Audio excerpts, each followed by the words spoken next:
facilities.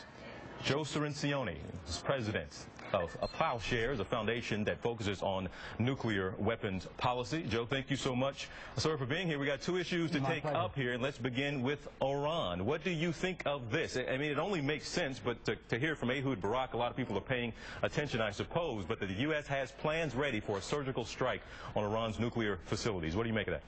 Yes, Mr. Barak actually made a very interesting point, and most experts interpreted that as Israel sort of backing away from a threat of launching a full-scale military attack itself. He was saying, look, there's lots of other possibilities here. You don't have to go in with a sledgehammer. This is the word he used. You can go in with a scalpel. The U.S. has got military scalpels that it's prepared. This, of course, is true. Options that would perhaps take out a single facility or a critical node in the infrastructure. I think that this is a good sign for us that the Israelis are willing to give diplomacy more of a chance. You heard Senator Kerry in his testimony just this week to be Secretary of State asserting that he wants to give diplomacy a chance and that this is the preferred option of the United States. Israel and the United States are now perfectly aligned on this issue. Well, that kind of a surgical strike he was speaking of, how much could that set Iran and its nuclear program back?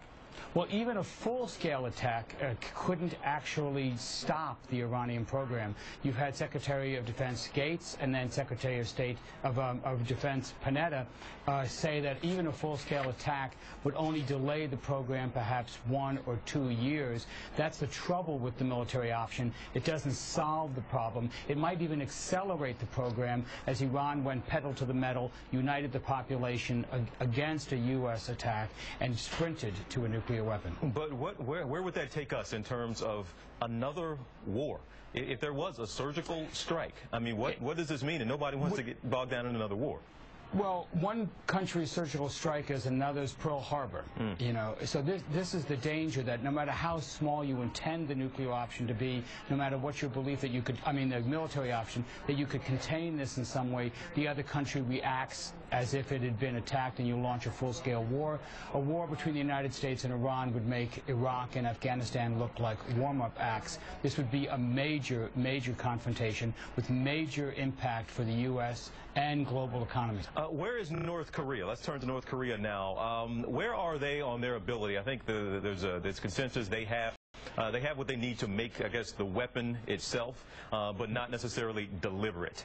Exactly. So North Korea is way ahead of Iran in nuclear capability. Remember, Iran doesn't have a nuclear weapon, doesn't have the material to make a weapon, doesn't have a long-range missile that could hit the United States or Europe.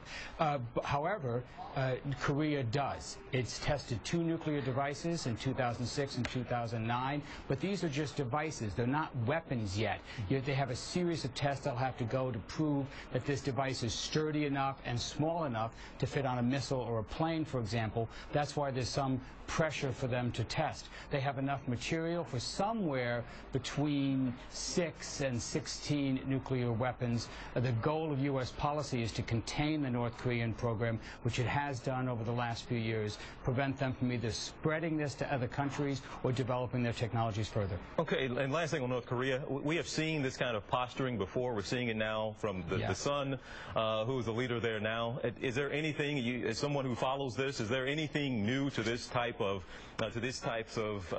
language, this type of stance taken by North Korea when they're making these types of threats? Anything new here that is especially alarming to you as someone who follows this, or is this the same old North Korea?